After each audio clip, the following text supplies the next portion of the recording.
Hi friends, तो मैं आज बात करने वाले खेसारी लाल यादव जी का बहुत ही ज़बरदस्त वीडियो सॉन्ग के बारे में, जो कि कल सुबह में इस वीडियो सॉन्ग को फुल वीडियो सॉन्ग में रिलीज़ किया जाएगा global music Bhojpuri YouTube channel पे।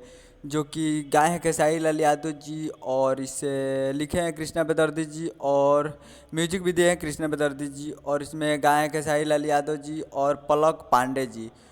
तो कल सुबह में ये रिलीज़ किया जाएगा 5 जून को सुबह 7 बजे, जो कि आपको स्क्रीन के ऊपर दिखाई दे रहा है। आज या रील पे देखा होता नहीं, जो कि कल सुबह में ये रिलीज़ किया जाएगा। तो जाइए और ग्लोबल म्यूजिक जंक्शन पे इस फुल वीडियो सॉन्ग में कल सुबह में सुन सकते हैं 7 बजे। तो उम्मीद कर रहा हूँ वीडियो अच्छा लगा होगा, तो हमारे चैनल को सब्सक्राइब करके बेल आइकन प्रेस कीजिए, ताकि ऐसे ही खेसारी लाल यादव जी का लेटेस्ट न्यूज लाते रहें। तो जाइए और ग्लोबल म्यूजिक जंक्शन पे फुल वीडियो सॉन्ग जाकर इसे सुन सकते हैं। तो उम्मीद कर रहा हूँ वीडियो अच्छा लगा होगा, तो हमारे चैनल को सब्सक्राइब करके बेल आइकन प्रेस कर दीजिए। तो मिलते हैं अगले वीडियो में, तब तक के लिए जय हिंद, जय भोजपुरी।